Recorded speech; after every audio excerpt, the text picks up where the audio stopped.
So you and the squad are looking to get into some challenge mode Chambers of Xerix. Today we break it down from gear setups, the first room in Tekton, to the Olm fight. Just as I said in the solo guide, the barrier to entry isn't as high as you think. And if you're interested in solos, do check that out. Here is an example setup with what I consider the most basic gear. It is possible to get into it with even lesser gear, but at that point you're likely getting carried. And here is the max gear setup. The oath plate can be interchanged with Torva, and in bigger team settings where defenses are likely to be reduced to 0 or near 0, Torva is more beneficial. The team will likely have a mixed match of oath plate and Torva. Now whether you're using the mid to late game setup or the end game setup or combination of both, you can see I have a lot of room left in both setups. This is just the core pieces of gear that everyone, no matter their role, should have. Yes, there are roles in Team CMs. They aren't as concrete or important as roles in the Theater of Blood, but that's another story. With roles in mind, there are going to be some specific items that people will need to bring. When I said that the roles aren't as concrete, this is what I mean. The Bandos Godsword is useful in the larger teams where a big BGS hit can be more beneficial than just one extra hammer. Anyone can bring that. The Zamorak Godsword is used to freeze Muttadile. Anyone in the raid can bring it. The Soulflame Horn, used to guarantee special attacks, is completely optional, and anyone can bring it. Something to consider is if the team doesn't have or isn't bringing a Soulflame Horn, consider bringing 2 ZGSs as an insurance. Now what is specific to roles are the spellbook, and thus the runes in your rune pouch will vary. I'll get into the specifics when we break it down room by room, but generally speaking, the prep role is best suited for Iron Men, if there are any in your raid. Iron Men can help others, but they cannot be helped. Lunar Spellbook with Death, Earth, Astral, and Steam runes will have access to Humidify, so they can quickly provide the team with vials of water for potions. This doubles as a spell to break the flame wall at Olm. Lunar Spellbook will have access to Vengeance and Vengeance Other as well. The Surge role. Ice Demon wasn't always weak to Demon Bane, but it always had a fire elemental weakness. Utilizing Fire Surge, bringing a Tome of Fire paired with the Harmonized Staff or the Kodai Wand will deal big damage to speed up that rune. Furthermore, with the rune pouch loaded with Lava, Wrath, Nature, and Mist runes, you'll also have access to Entangle. Entangle is useful on the Baby Dial, so that you can save the ZGS special attacks for the Mama Dial. Furthermore, this combination of runes also has a built-in water spell for the Flame Wall at Olm. As a bonus, or perhaps this can be offloaded to another person, one can also bring Telegrab specifically for the Tightrope room. And of course, one can simply be on the Arceus spellbook utilizing Thralls. Death Charge optional as well. I don't think this needs further explanation, just remember to bring your Book of the Dead. The only irrelevant spellbook is the Ancient spellbook, and no, I would not recommend trying to barrage freeze Muttadile. With all that sorted out, one final note before we start the raid. I highly recommend running in teams of 3 or 5. Any less than 3, well, that being a solo or a duo is a very rough scale. 4 is acceptable but not optimal, and anything above 5 is a clown fiesta. But hey, for the fun of it, why not? I'm only noting this from an efficiency standpoint due to the way the raid scales. To begin, pre-pot a Divine Super Combat as well as some sort of anti-venom that will get you through the Shaman room a few minutes later in the raid. Whoever created the party will have to start the raid. With the Cox Additions plugin, you will have a tick counter above your head. Start and enter the raid on 0. Everyone else will spam click the door to guarantee timing. One person will run to the yellow mark tile to lure Tekton. As soon as Tekton moves, they'll run back towards the entrance. Everyone else will be on the red tile and be ready to click on Tekton as soon as possible with hammer specs ready. If you're not a scythe owner, this is where the Osmumtum's Fang comes into play. With its defense being reduced, Tekton should go down quickly, often without even returning to the anvil once. In a team setting, there aren't mechanics to this room really, just brute force Tekton down. Next up is the Crab room. First person to enter will deflect the orb to the ranged crystal. Second person on entry will run through the north side to avoid aggroing crabs, and smash a crab in place for the melee crystal. The third person on entry will run towards the south side to grab aggro on one crab ready for the mage and nothing crystals. Any other players will be best suited to stand on the sidelines, as this is a case where it can be too many cooks in the kitchen. Once the melee crystal is guaranteed, that person will handle the west side crabs, all three players forming a makeshift triangle to deflect the orbs into the proper crystals. Next is the Scavengers, and then the Ice Demon room. Iron Men or Preppers will fight the Scavengers for planks for the storage unit, and juice, mushrooms, and Sicily for potions. I don't really have a concrete number to give out here, because everyone else will begin chopping for kindling and lighting the braziers to get Ice Demon to spawn as quickly as possible. During this time, overloads are sipped and shared across the team. The storage unit should be upgraded as much as possible, as it not only generates the shared storage, but provides space in the private storage, an important quality of life for Iron Men. Iron Men, be warned, anything you put into shared storage cannot be pulled out. Once Ice Demon spawns, meleers or one person will be designated to hold aggro on Ice Demon, and everyone else can safe spot on the north wall. Make use of Burning Claws here if you have them. Ice Demon does drop resources as well, if you want to take that into consideration as to how much you have to gather. Swap into your range gear heading into Shaman room. The first person will try to lure the Shaman into a safe spot on the north side.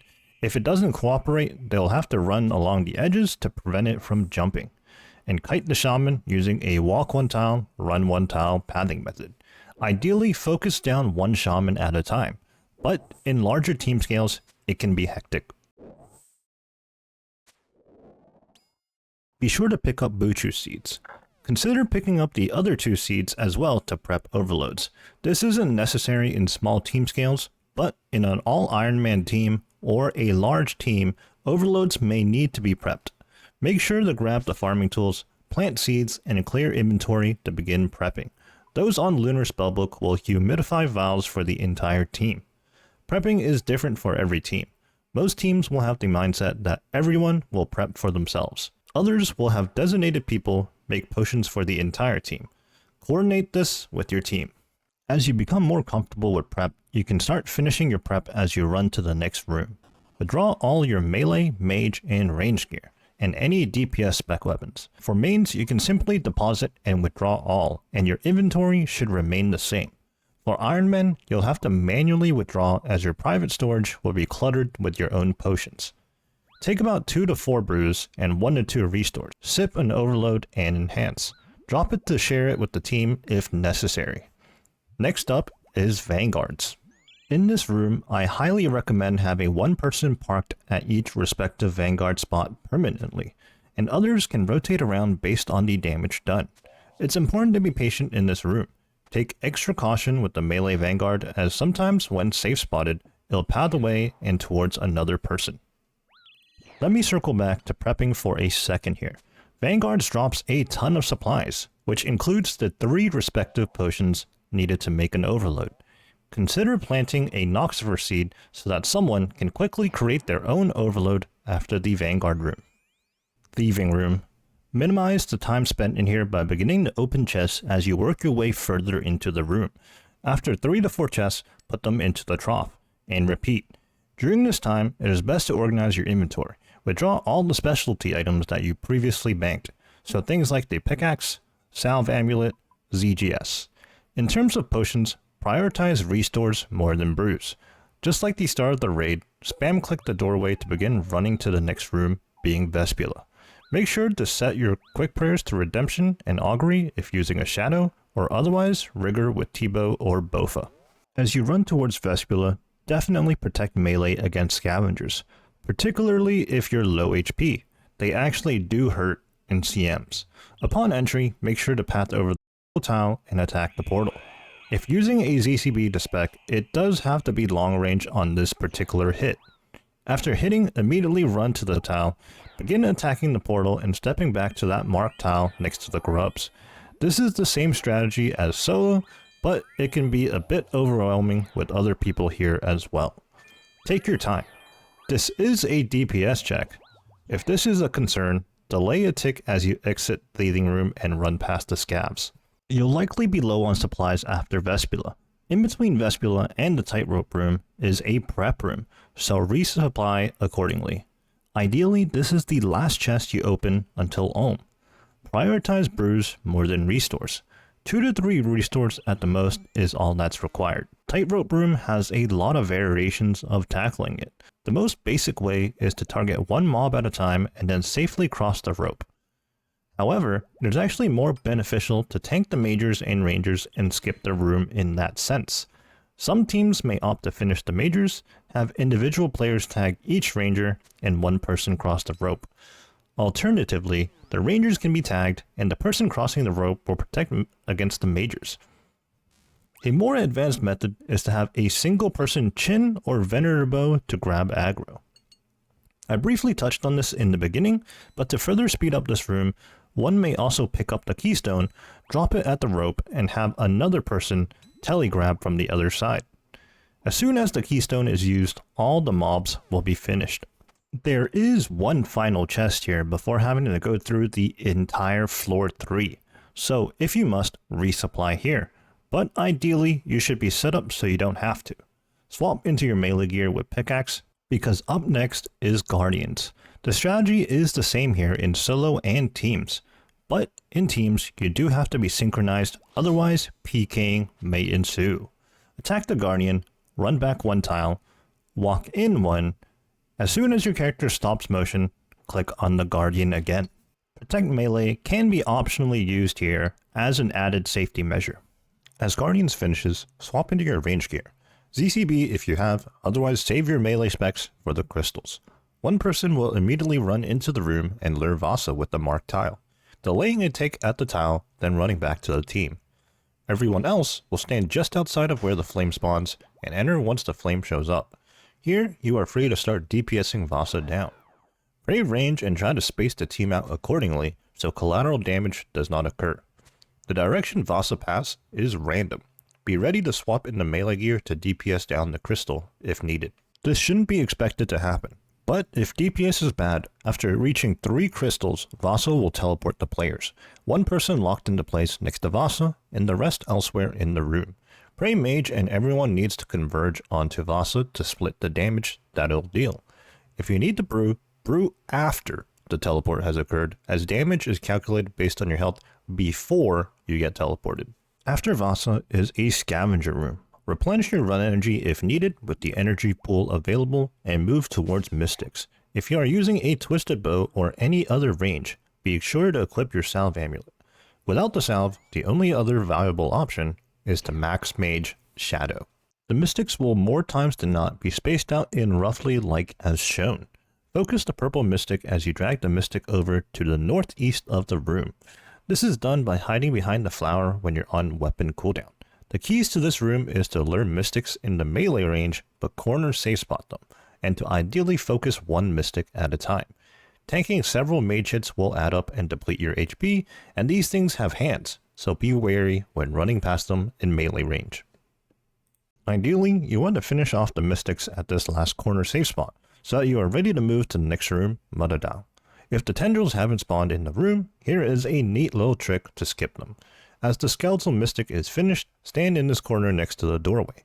Be sure to walk and spam click the doorway. Once you've made it through, you can run into the room past the tendrils before they spawn.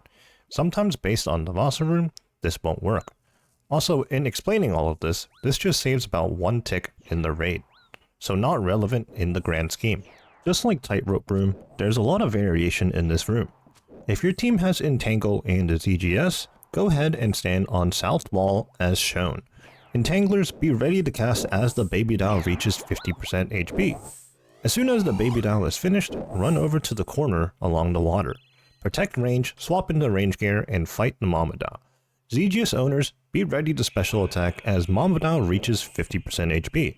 In high DPS teams, this will come a lot quicker than you think, maybe 1 to 2 hits and be ready to spec. If a horn is available on the team, space out as shown, so that the correct person receives the horn special to guarantee a freeze. The other method to the Muttadile room is to chop the tree. This is mostly a consistent solo method, but the same strategy can be employed as a team. Pick up the axe at the entrance of the room, begin chopping the tree. Swap in your tankier gear and protect range or melee accordingly. Consider using augury for extra defenses as well. Always prioritize standing in melee range of the baby doll, as melee hits can be fully protected while range will hit through prayer. With each woodcutting EXP drop, you are free to hit the boss as well as brute and get back on the tree without missing ticks. Be careful not to drop baby doll's HP below 50%. Once the tree is down, continue the room in a similar fashion as the freeze method. Now we are ready for Olm, and the Olm play is much simpler in a team setting than in a solo. Be sure to have your hammer with you. Dragon Hunter Lance owners, be sure to bank your Fang and take the Lance out. Bofa owners, if you brought in a Dragon Hunter crossbow, be sure to take that out. You can choose to bank the Bofa or bring it with you as well. When Olm head gets low, the Bofa DPS will be better than the Dragon Hunter crossbow. This is a minor detail though. You should also consider just having extra supplies. I would say that no more than 2 restores are needed. There are 3 distinct roles in a team Olm: the meleeer, the mage skipper or tank, and then everyone else. Everyone will begin each phase by hammer specking the melee hand. Everyone but the designated melee role will spec on the thumb tile so that they can immediately run left to turn the head. The meleeer will post up on the ring finger and focus the melee hand until it is no longer attackable, then changing into mage gear to attack the mage hand with the rest of the team. The melee role is recommended for high melee DPSers and will have to use long range attack on their shadow or staff respectively. It's important for the melee DPS to stay on the right side to keep the Olm head turning in cycle. As for the mage skipper and everyone else, you'll be moving left and right based on the head turning. Non-tankers are best suited to be on the front row, taking up as little space as possible. The mage tanker will be a few rows back, with open space to work with in the event of the acid special. The mage skipper will have to tank a hit each time the head turns to the mage side. This hit can be taken on the exact middle column of the room.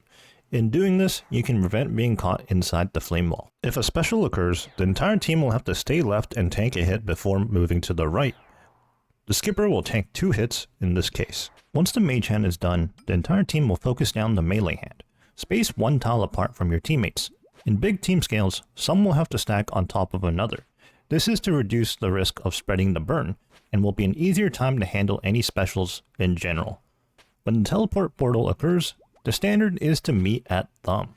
Optionally, you can meet at the middle with whoever you're paired with. A good rule of thumb is if you have to move left to meet your partner, do so. Never move right. If acid attack occurs and an experienced player can acid walk to some extent, go ahead and clear space by having everyone stack on the thumb tile, ensuring that everyone can keep up their DPS.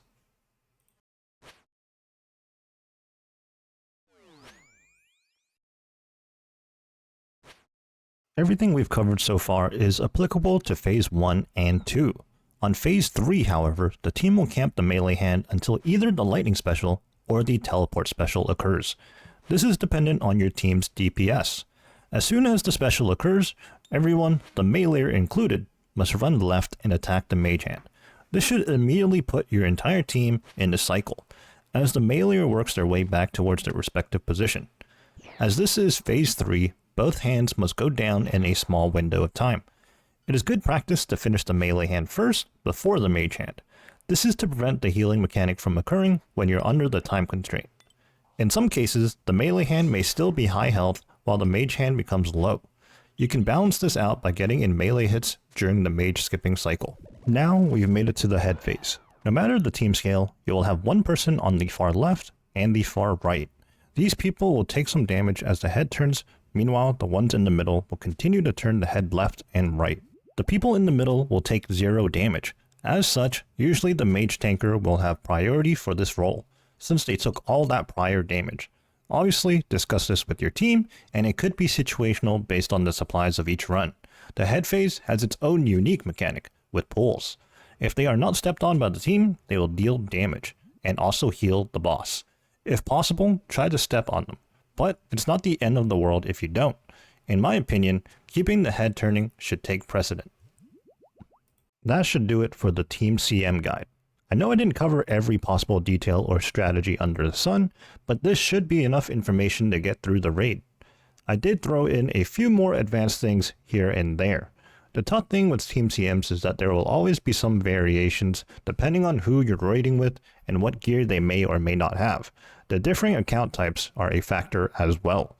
Of course, all of this can be alleviated if you are so lucky to have a consistent team. Some strategies are pretty standardized, but you never know if someone else may play in a slightly different way.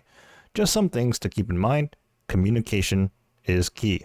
I very briefly touched on this in the beginning, but I do have a solo CM guide out there. So if you're not interested in doing teams at all, there always is that option to solo, which is more satisfying in my opinion. I know the game is an MMO, but solo CMs or solo chambers in general, particularly the Olm fight, really is so satisfying and fun to get done with. In my opinion, right now the best team raid is the Theater of Blood.